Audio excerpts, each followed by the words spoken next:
एक नार्सिसिस्ट के साथ अगर आप हैं तो आपको ये तो पता ही होगा कि उनके लिए बहस को जीतना कितना इंपॉर्टेंट होता है। कुछ भी हार जाएंगे वो, लेकिन बहस जीतनी है। रिश्ता खत्म हो जाए, नाते खत्म हो जाए, आप चाहे कितने उनके लिए हेल्पफुल सपोर्टिव पार्टनर हैं, आप उनको छोड़ के चले जाएं, सब ठीक है, लेकिन बहस तो जीतनी है।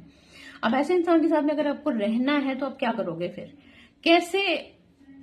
कोई सिचुएशन है, कोई बात आपको उन तक पहुंचानी है, पर वो तो बहस करेंगे, तो आप क्या करो ऐसी सिचुएशन में? तो मैं आपको 4 टिप्स दे रही हूँ जो आप यूज कर सकते हैं।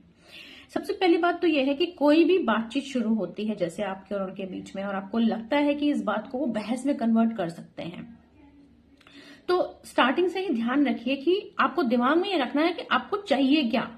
कोई भी परिस्थिति में, कोई भी डिस्कशन में आपको क्या चाहिए। यहाँ पे इमोशनल बातें नहीं करनी है। आपको कैसा, उन्होंने आपके संग क्या किया, वो क्या करते हैं या क्या नहीं करते हैं, या वो कैसे हैं या ऐसे हैं वैसे हैं, कुछ नहीं।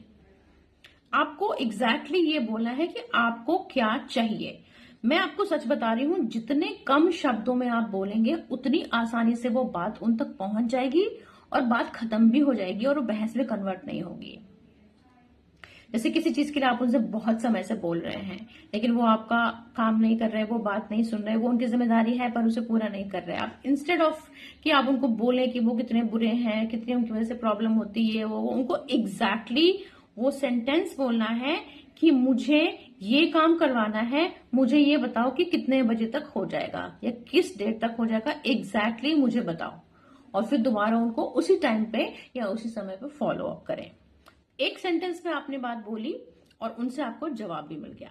तो ये थी पहली टिप।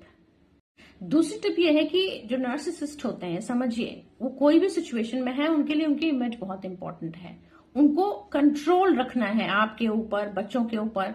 कंट्रोल भी उनके लिए बहुत इंपॉर्टेंट है और उनको तारीफ भी चाहिए सोसाइटी से। तो उनका ये जो बिहेव करने का तरीका है कि वो चाहते क्या है, वो अगर आप समझेंगे तो किसी भी सिचुएशन को आप आसानी से नेविगेट कर पाएंगे। आपको पता है कि वो ऐसे इंसान हैं जिनको तारीफ तो चाहिए, उनको कंट्रोल भी करना ही करना है और उनको अपनी इमेज को भी बहुत अच्छा बना के रखना है। तो अगर आप ये 3 चीज ध्यान में रखेंगे कि वो ऐसे ही हैं, वो ऐसे ही एक्ट करेंगे हर सिचुएशन में, तो उनकी चालों में आप कम फंसेंगे, उनकी बातों में कम फंसेंगे। और जैसे मैंने पहले कहा, जितना कम बोलेंगे उतना कम फंसेंगे। मैन्युपुलेट करने का मौका हम दूसरों को तभी देते हैं जब हम बहुत ज्यादा बोल रहे होते हैं और बहुत ज्यादा सुन रहे होते हैं।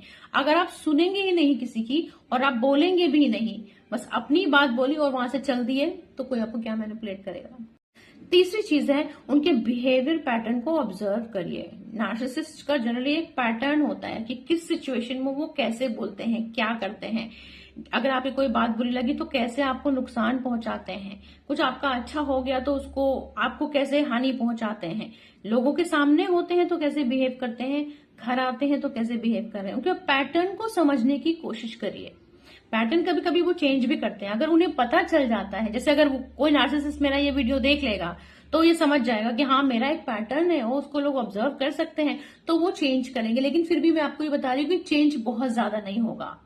चेंज एक्शन में होता है, लेकिन उनका थॉट पैटर्न सेम ही रहता है। जैसे 4 लोगों के सामने है तो इमेज को लेके बहुत कॉन्शियस होंगे वो। या अगर वो इनसिक्योर टाइप के हैं और आपको कुछ अच्छा हो रहा है तो उनके अंदर जलन की भावना आएगी ही आएगी।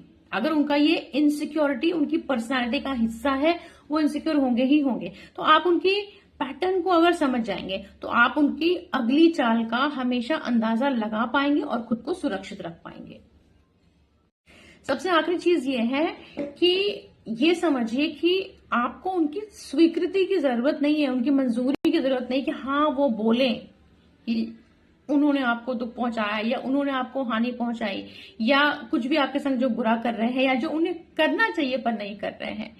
ये इंतजार मत करिए कि वो एक दिन बोलेंगे, सारी चीजों को एक्सेप्ट करेंगे और सॉरी बोलेंगे, क्योंकि मैं आपको बता रही हूं कि ऐसा कभी भी नहीं होगा। टेम्पररी ऐसा हो सकता है कि वो सॉरी बोल दें, लेकिन वो जो उनकी एक सोच है, आपके प्रति जो उनका एक एटीट्यूड है, वो चेंज होने वाला नहीं है।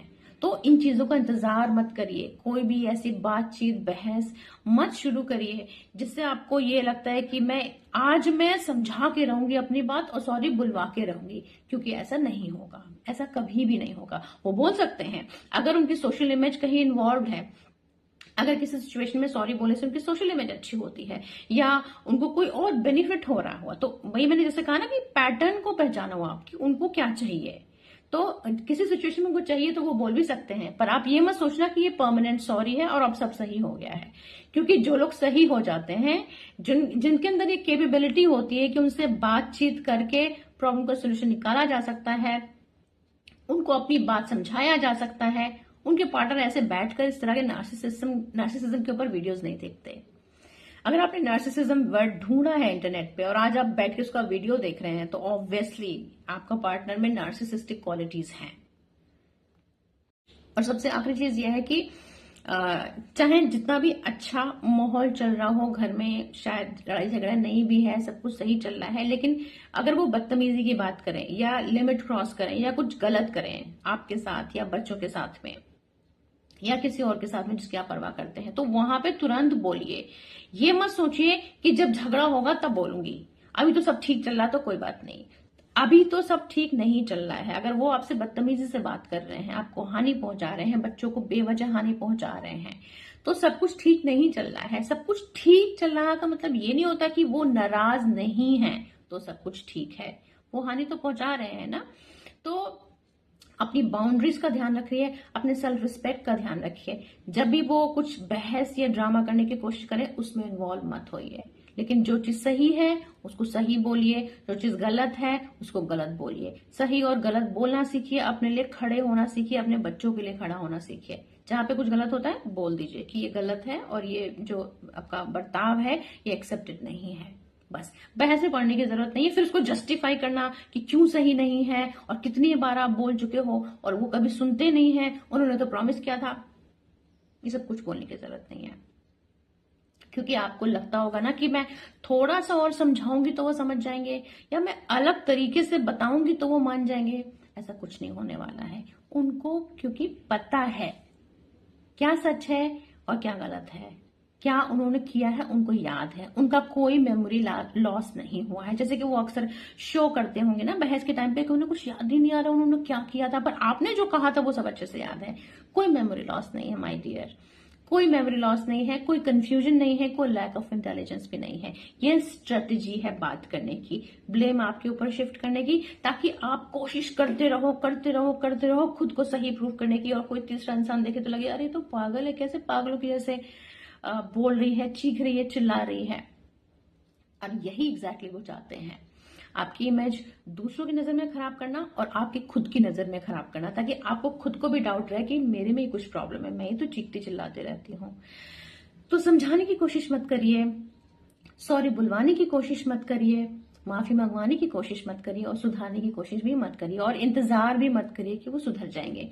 अपनी एक्सपेक्टेशंस को कम करिए, अपनी लाइफ को अपने हिसाब से चलाने की कोशिश करिए। मत एक्सपेक्ट करिए कि वो आएंगे, कुछ हेल्प करेंगे या कुछ अपना रोल प्ले करेंगे।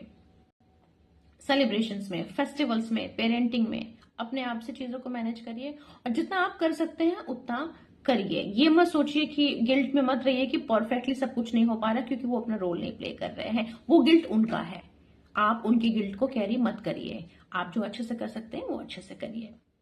अगर मेरा वीडियो अच्छा लगा तो शेयर करिए इसको उन लोगों के साथ में जिनको ये सब जानने की जरूरत है। वीडियो देखने के लिए आपका धन्यवाद।